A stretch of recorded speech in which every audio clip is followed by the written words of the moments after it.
Welcome back to another video. We are going to be doing rear pads and rotors on this Mazda 3. This is the 2.5 liter. There is two different models of this vehicle of manufacturing locations. One is Mexico, the other one's everything else, but you'll normally find them in Japan. This one specifically is made in Japan. Mexico and Japan are the same type. The only difference is what I'll show you in the brake pad, but I will show you now.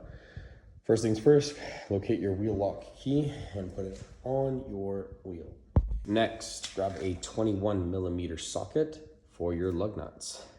Use a breaker bar or a impact gun to remove them after you've jacked up the vehicle. With the vehicle jacked up and a jacked stand in place, remove the lug nuts. Lug nuts are off, remove the wheel.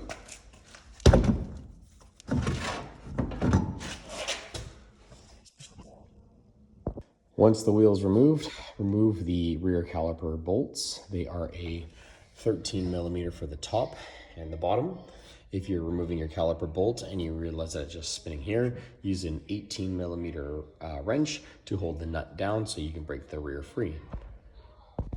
One thing I'm going to let you guys know right now, if you look at this brake pad, you're going to see up here, you've got a lot higher material than you do down here. There are pins on the back of it. See that pin right there? They do need to line up with your caliper. So when you recoil this caliper back, which I will show you in a second here, right at the tip of my finger right down here, that needs to line up straight. And the bottom pin of your brake pad needs to sit with the nub right at the bottom down there. If you don't, you get uneven pad wear like that. Low here, high here. It's not sitting right. With a 14mm socket, remove your lower caliper bolt and your upper caliper bolt to remove your caliper bracket.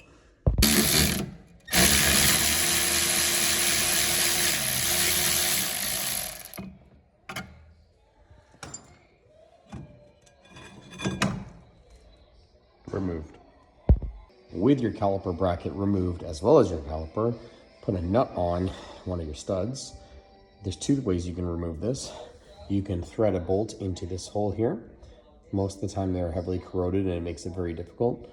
Or put a nut on the back here and use a 5-pound dead blow hammer to bang it off. With your rotor now removed, clean up your hub. Clean up your studs. And we are going to repeat the process in reverse. All right. Put your new rotor on there, get a rag and some brake clean, and clean the surface here. There's a coating on this to protect it from rusting on the shelf. I've already done that. Put it on. What I usually do, won't work all the way in this case, but I will be, lubricating this stuff because this is crazy loud and dry, but I put a nut on here to make sure the rotor stays on while I put my caliper bracket on there again, and then continue the process, caliper bracket, brake pads, recoil the caliper, and then put it back together. And then I'm going to do a brake flush on this. I'll show you in a second here about the Mexico and the Japan builds, the difference between the brake pads. I have lubricated the bolts to make it a lot easier. Now I'm going to zap them tight. Okay.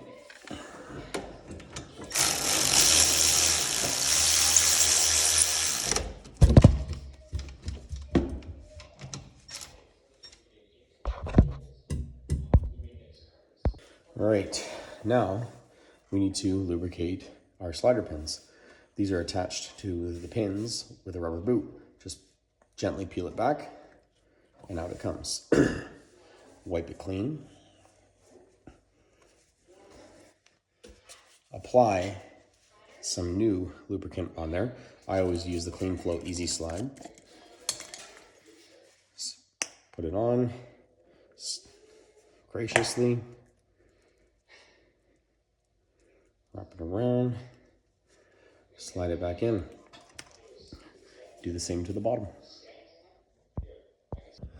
So to quickly touch base on the difference between the Mexico build and every other build like Japan, USA, and stuff like that, you're gonna find this. This is gonna be a build that's made for Mexico, Okay, difference between the two is going to be the size and dimensions of the pad, as well as the hardware kit that's involved. Different caliper as well.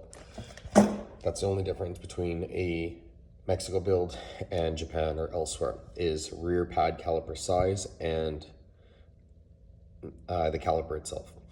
Make sure you get the right one. All right, so with your brake pads that you get in your set, most of them will come with a squealer tab. The squealer tab always goes on the back side of the rotor. So I've already gone ahead and I've cleaned up the hardware kit, and then you're just going to slip them in basically like this. And then I always put a silicone grease pad on the back of here. All right, so putting your new brake pads in there, you want to make sure that the squealer one's on the back side there. For your caliper to recoil it, you're going to need a caliper tool. So it's like this. And basically you'll take this piece and you will essentially lock a piece inside there, like so. And then you will use this piece, which goes on the inside of the caliper bracket, and you'll just spin this. You want to go righty-tighty to recoil the piston back inside the caliper until it's flush like that. Now, for this type of vehicle, you need to make sure that this tab right here is at dead center bottom, because that little piece there needs to fit onto the little nubbin down here, okay? So you got to make sure that they fit in there nicely, because that caliper spins as it gets used. Don't forget to grease up the pads on the front and back side. This will help with any kind of grinding, squeaking noise that you can get from your braking. Okay, so make sure you do put those on there, and don't forget to grease up your slider pins as well.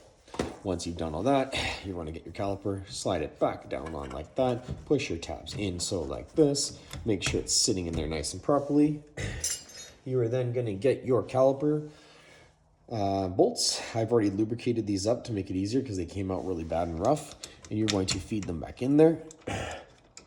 Okay, on the bottom and also on the top.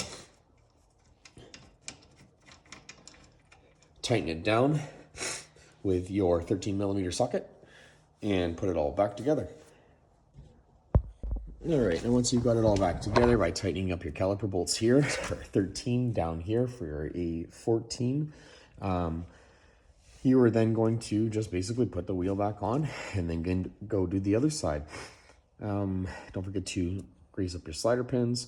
Make sure that your caliper in the back, you recoil it in the correct location for your brake pad so that it wears evenly. And that's pretty much it. That's how you do brakes on a Mazda 3. Thanks for watching. Repeat the process on the other side. Don't forget to put your wheel on. Don't forget to tighten your lug nuts. 76 foot-pounds to 80 foot-pounds for your torque on the lug nuts. And that's it. Thanks for watching. See you on the next one.